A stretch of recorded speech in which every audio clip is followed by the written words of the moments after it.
예수님 이름으로 기도하옵나이다. 아멘. 한 주간 다 평안하셨죠?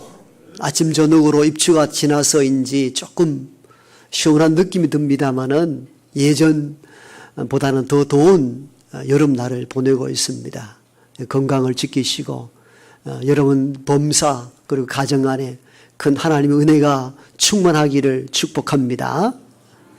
우리가 기독교에 입문하면은 옛날 교회에서 가르치는 이 책들이 있었는데 그게 바로 웨스트민스터 신앙 고백서였습니다.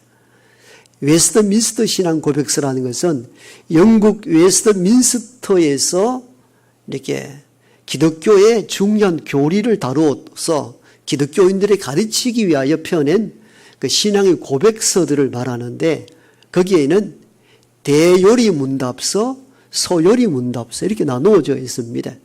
여기서 요리라는 뜻은 중요한 교리, 그런 뜻으로 요약된 교리책이다. 그래서 요리 이렇게 단어를 썼고요.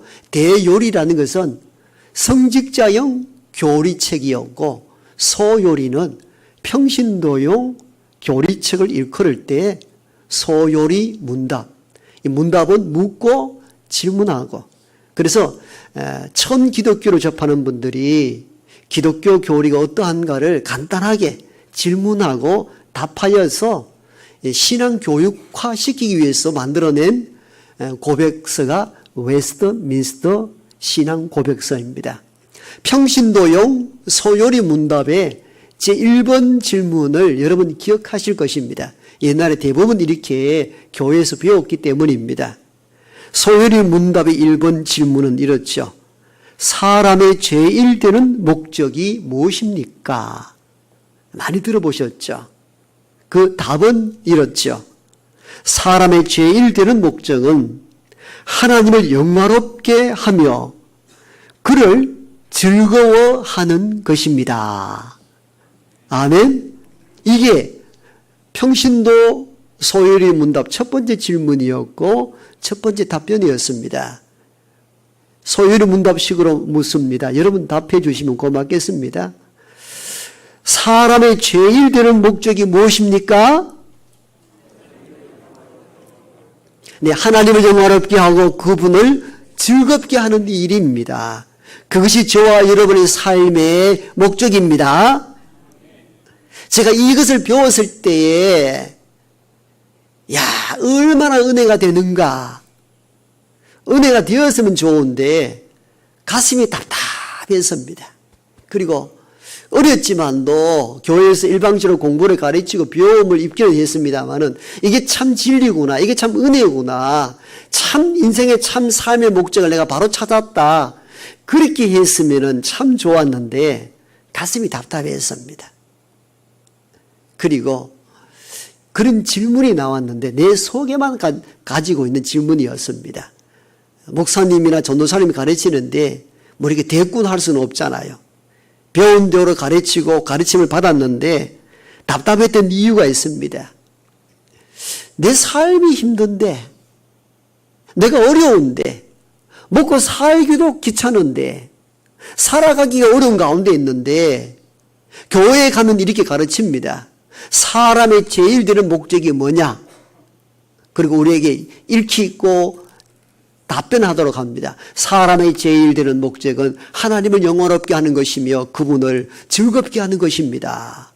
답은 늘 이렇게 했지만도 내 가슴 속의 답답함은 해소가 되지 않았습니다. 저는 교회에서 이렇게 가르칠 줄 알았거든요. 네가 예수님을 믿었을 때 구원에 이르고 하나님께서 너의 앞길을 인도하시고 여러 위기와 환난의 때에 너를 붙잡고 너를 인도하시는 선하신 아버지 하나님이십니다.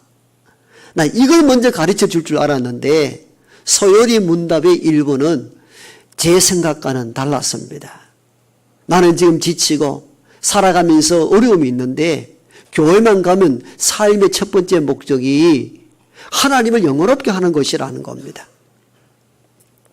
저는 이 부분이 오랫동안 해소가 되지 않았습니다. 그 이유는 아마 여러분들도 비슷한 느낌을 경험이 있는지 모르겠습니다. 나는 정말 지금 살아가기 너무 힘이 들어요. 병 가운데 놓여 있어서 병의 문제가 해결되기 원하고 자녀의 문제로 인하여서 자녀의 문제가 해소되기를 원하는데 자꾸 이렇게 가르칩니다. 삶의 목적은 하나를 명화롭게 하는 것이라고. 어떻습니까? 사실은 우리가 이 소요리 문답 1번을 배우기 전에 우리가 구원받은 은혜를 누려야 됩니다. 하나님은 우리를 얼마나 은혜 가운데 붙잡고 우리의 길을 인도하시는지에 대한 하나님의 은혜를 먼저 풍성히 누릴 수 있는 저와 여러분 되기를 원합니다. 이 은혜를 먼저 경험하고 난 이후, 구원의 감격을 받고 난 이후, 그 이후에 우리가 어떻게 살아야 하는가에 대한 질문이 그 다음에 나와야 된다는 것입니다. 바로 소요리 문답의 1번의 문제는 구원받은 백성들, 하나님의 은혜를 경험한 사람들이 그 다음에 살아가야 될 삶의 목적에 대한 이야기였던 것입니다. 그것이 전제되지 않고 목적에 대한 이야기를 바로 할 경우에 저와 같은 똑같은 일들을 경험할 수밖에 없는 것이죠. 그러면서 제가 지난주에 삶의 목적 1번을 이야기하면서 세례 요한처럼 예수의 기쁜 소식을 전하는 것이 저와 여러분의 삶의 목적이 되어야 된다라고 선포를 하면서 일주일 보내면서 이런 고민을 했습니다.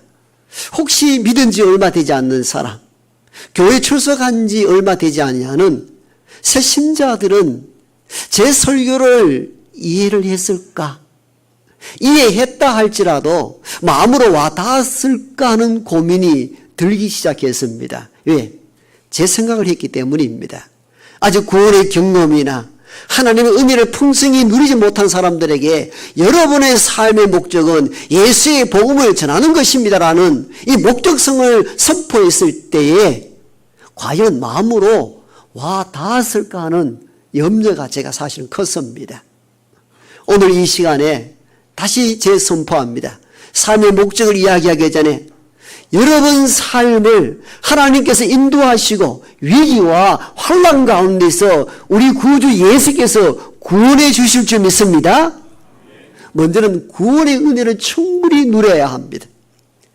예수 그리스도의 십자가로 인하여서 내 죄가 사함을 받았다는 것, 내가 어떤 형편과 처지에 있다 할지라도 하나님께서 나를 이끄시고 내 앞길을 인도하신다는 것을 믿고 하나님을 의지하는 저와 여러분 되기를 원합니다. 바로 이러한 은혜 충만하고 난 이후에 세례 요한처럼 그 다음 삶의 목적을 한번 생각해 보는 거죠. 왜 나를 구원해 주셨을까? 하나님께서의 말씀으로 내가 와 닿았을까? 아마 세례 요한도 그 제사장의 직분을 내던지고 광야로 나가서 낙타 털옷을 입고 메뚜기를 잡아 먹으면서 예수 오심을 증거했던 그 근본적인 이유가 무엇이었겠습니까? 하나님의 계시, 하나님의 은혜를 입었기 때문이겠죠. 그래서 하나님 지시한 대로 내 뒤에 오실 예수 그리스도의 복음의 소식을 전했던 것이고 그것이 세례 요한의 삶의 목적이 되었던 것입니다. 요한복음 4장에 보면요, 한 여인이 목이 말라 우물가에 물 기르러 왔는데 어떤 유대 청년이 거기에 있습니다. 이 여인은 사마리아 여인입니다. 사마리아인과 유대인은 적대적 관계입니다. 사마리아인은 우리가 잘 들어서 알고 있듯이 북이스라엘 후손이 아시리아와 혼혈적으로 나온 백성이 사마리아인입니다. 그 정통 아브라함의 후손이라 얘기했던 유대인들은 그 사마리아인들을 상대하지 않았습니다. 한마디로 그 시대에 개로 취급했습니다. 그런데 유대인인 예수라는 그 청년이 사마리아 여인에게 물을 좀 달라고 말을 겁니다. 그러니까 사마리아 여인이 당신은 보아하니 유대인 청년 같은데 어떻게 사마리아인인 나에게 물을 달라 하느냐는 거예요. 그랬더니 예수님이 사마리아 여인에게 이렇게 대묻습니다. 여인아, 물 달라 하는 네가 누구인 줄 알았더라면 오히려 나에게 물을 구하였을 것이요. 당신이 길러서 먹는 물은 먹어도 목이 마르지만도 내가 주는 물은 이 배에서 솟아나는 영생수가 될 것이라. 여인이 깜짝 놀랍니다. 매일매일 물길로 오는 것도 그 사막지대에 쉽지 않은 일인데 그 배에서 솟아나는 영생수가 된다고 하니까 그 물을 좀 달라고. 그랬더니 예수님께서 여인에게 느닷없이 이렇게 말합니다. 남편을 데리고 오라는 거예요. 남편 데리고 오면 이 영생수를 주겠다는 겁니다. 여인이 말합니다. 남편이 없다고. 그랬더니 주님이 이 여인의 과거를 다 알았던시, 그렇지, 이전에 남편 5이 있었고 지금 있는 남편도 너의 남편이 아니니 남편이 없다는 말이 옳소. 여인이 깜짝 놀랍니다. 한 번도 경험하지 못했던 일들을 거기서 경험하게 되고 거기서 예수를 그리스도라고 고백하는 일들이 벌어지기 시작하고 물을 이고 갔던 물동이를 버려두고 동네에 뛰어가서 사람들에게 외칩니다. 와 보라. 와서 보십시오. 이가 그리스도가 아닙니까? 여러분, 우리는 여기에서 물길로 왔다는 이 물의 이 의미를 단순한 육체의 목을 적시는 물로 의미해서는 안 됩니다. 굉장히 상징적인 사건이기도 합니다. 영적 목마름을 의미하기도 합니다. 이 영적 목마름으로 어떤 신학자들은 이전에 제가 설명했듯이 이 남편 5이라는 것은 실제 남편 5이라 해석하는 분들도 있지만도 대부분의 학자들은 그가 추구하는 우상들, 신들, 이신 저신 여러 신들을 향하여 영적 목마름을 해소하고자 하였으나 제대로 된 남편, 즉 제대로 된 신을 만나지 못한 거예요. 그런데 우물가에서 참된 신인 예수 그리스도를 만남으로 말미암아 그동안 영적 갈급함들이 해소가 된 거예요. 그랬더니 물동이를 버려두고 동네에 뛰어가서 외친 것이죠. 보라, 이가 그리스도다. 그리스도라는 이 의미는 이가 구원주라는 것입니다. 여러분, 이 우물가의 여인을 보십시오. 누가 지시한 것이 아닙니다. 영적 목마름이 예수로 인하여 해소되고 난 이후에 그의 삶의 목적이 달라졌습니다. 단순하게 물을 길러 먹는 삶에서 벗어나서 예수의 복음의 소식을 전하는 것이 여인의 삶의 목적이 되었습니다. 우리도 세례 요한처럼 우물가의 이 여인처럼 주의 은혜를 경험했다면 이 주의 은혜의 소식을 만방에 전할 수 있는 저와 여러분 되기를 원합니다. 이것이 저와 여러분의 삶의 목적이 되어야 된다는 것입니다. 두 번째로 세례 요한의 삶의 목적은요, 주의 길을 예비하는 것이었습니다. 오늘 2절에 보면은 이사야 선지자는 하나님의 예언의 말씀, 앞으로 세례 요한이 와서 할 일에 대하여 예언하기를 저가 너의 길을 예비하리라. 길을 예비한다는 것은 뭔 말입니까? 길 없는 곳에 길을 닦아서 그 다음에 오는 사람이 평탄하게 그 길을 걸어갈 수 있도록 준비하는 사람을 길을 예비하는 자라 이렇게 이야기합니다. 세례 요한은 예수님보다 6개월 먼저 오셔서 그 시대, 강팍하고 거친 그 시대에 주님이 바로 와서 말씀을 전할 때에 사람들이 강팍한 마음으로 말씀을 받아들이지 아니할 것 같아 미리 와서 황폐한 그 심령 위에 회개를 촉구하고 말씀을 받아들일 수 있도록 주의 길을 예비한 것이 세례 요한의 삶의 목적이었습니다. 우리 또한 이 강팍한 시대에 예수 이름만 이야기하여도 거부하는 그 사람들을 자주 만나고 그리하여 마음을 평탄케 하여 주의 복음이 증거될 때에 수용되는 역사를 이루는 일에 우리 모두가 쓰임받기를 축복합니다.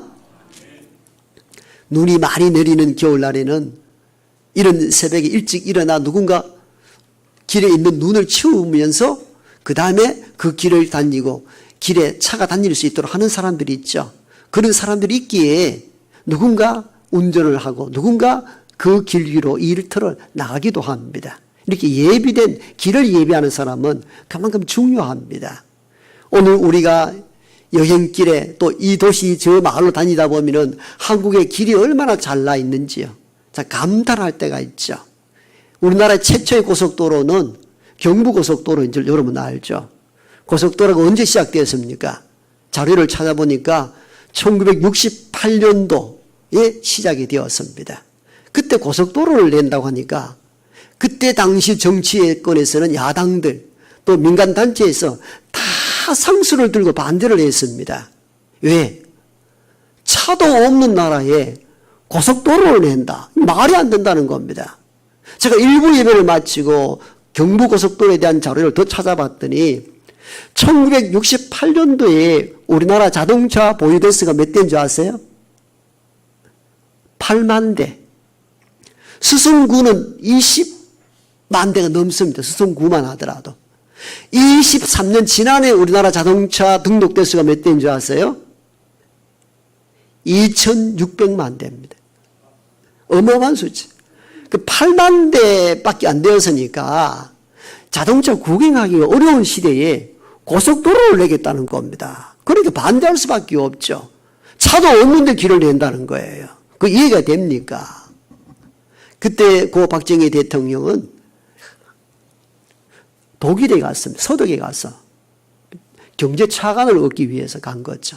보니까 아우토반, 이 독일의 고속도로를 달리는데 얼마나 길이 잘 닦여 있는지 거기서 큰 도전을 받습니다. 그리고 이 나라가 경제 부국이 되려면은 우선 이 간접 자본인 도로를 내야 된다.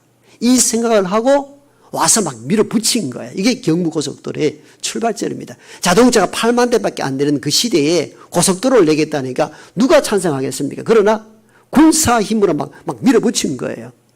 그리고 지금까지도 이 기록이 깨지지 않는 기록이 있는데 무슨 기록이냐 하면은 최단기간 안에 420km 가까이 되는 구간을 가장 짧게 끝낸 고속도로가 경부고속도로.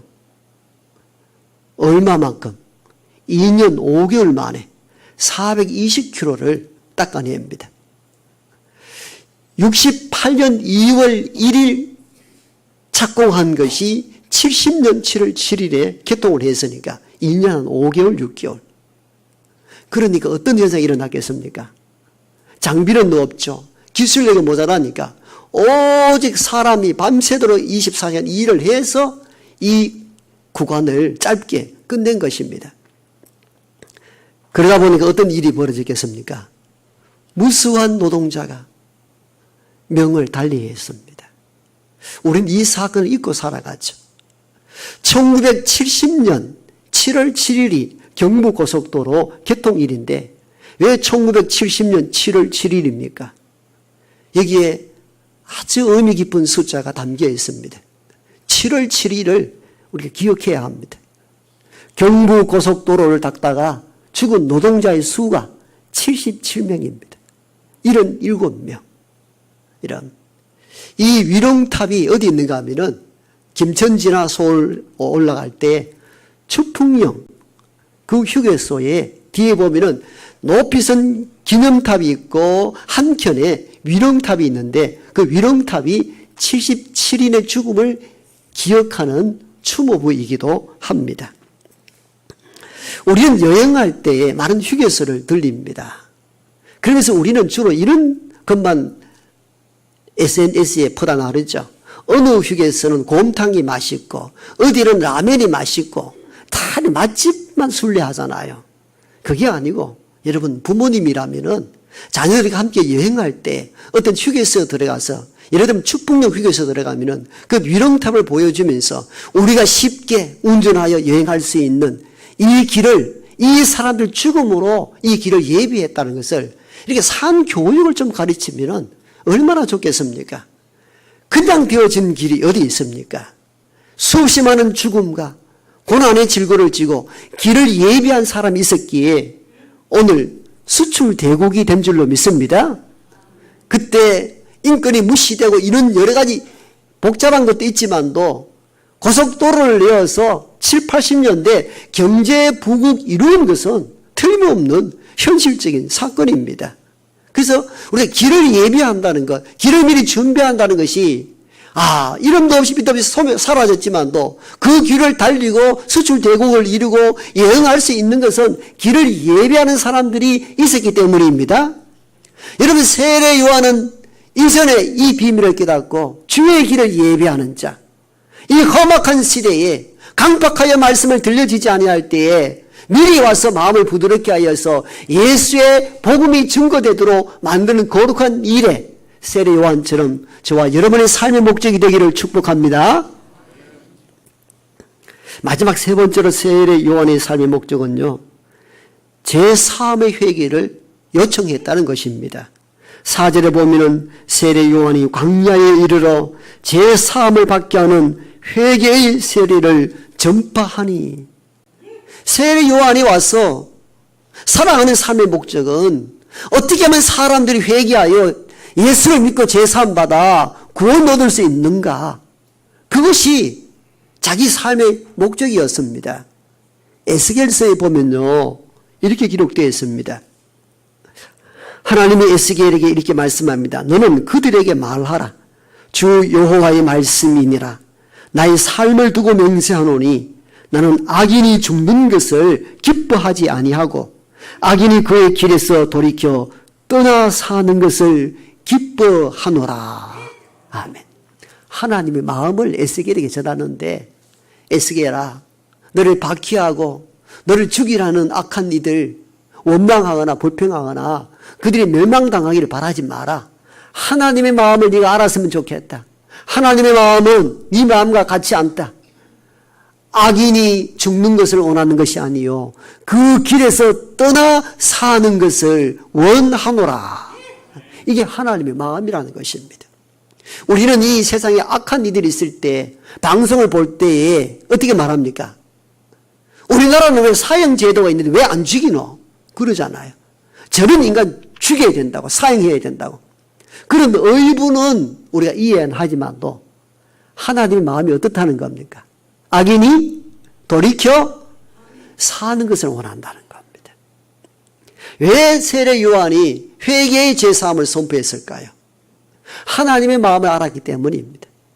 많은 악한과 죄인들이 예수 그리스도를 믿음으로 말미암아 회개하고 제사함 받아 영생 구원받기를 원하십니다. 세례 요한이 이 뜻을 알았기 때문에 자기 삶의 목적을 여기에 두고 세상에 나가서 회개하라, 제사함 받고 예수를 믿음으로 구원받으라고 말했던 이유가 여기에 있었던 것입니다. 사람을 살리는 일들이었던 것이죠. 우리나라가 기독교로 대부흥을 이루었던 때가 1907년도입니다. 그리고 1907 대부흥이 일어났대. 그때 기독교 통계를 보면은 기독교 인구가 5만에서 한 8만 됐는데, 평양 대부흥 사건을 통하여 그 다음에 20만, 30만, 기하급수적으로 기독교 인구가 폭발적으로 성장하게 됩니다. 성장한 데는 그때는 전도를 많이 했기 때문이 아니라 평양 대부흥 운동의 출발점은 회개 운동이었습니다. 회개가 시작되었습니다. 회개 운동을 통하여 온 백성들이 기독교가 뭔가 새롭다는 것을 알고 기독교로 들어오기 시작했던 것이죠. 이게 계기가 되었던 것입니다.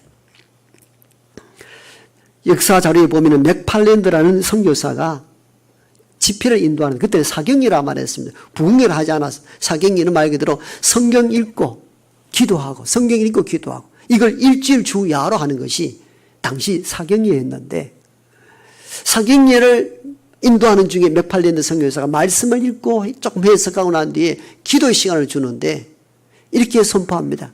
여러분, 그냥 기도하지 마십시오. 형식적으로 시간을 채우려 하지 마십시오. 죄를 자복하고 회개하십시오 라고 외쳤는데, 그게 성령의 음성으로 들렸는지 모두가 회개하기 이르기 시작합니다. 누가 지시하지도 않았는데 앞으로 나와서 내 죄를 자복하기 시작합니다. 그런데 놀랍게도 맥팔랜드 선교사 집에서 요리하던 요리사가 나온 겁니다. 요리사가 나와서 이렇게 고백합니다. 사실은 시장에 가서 계란 한 판을 샀는데, 지금식으로 해석하면은 그 계란 한 판이 10,000원이었는데 제가 계산서를 15,000원 올려가지고 5,000원은 내가 챙겨 먹었습니다. 내일 아침에 갑절로 내가 갚겠습니다. 이런 회개 운동이 시작되는 거예요. 그러다 보니까 너도 나는 노름을 했다, 나는 기생질을 했다, 이런 사람들이 막 계속 나오는 거예요. 이게 대회개 운동이 벌어져서 폭발적 기독교 성장에 이 지름길이 된 거죠. 여러분, 회개 운동이 이래서 필요한 겁니다.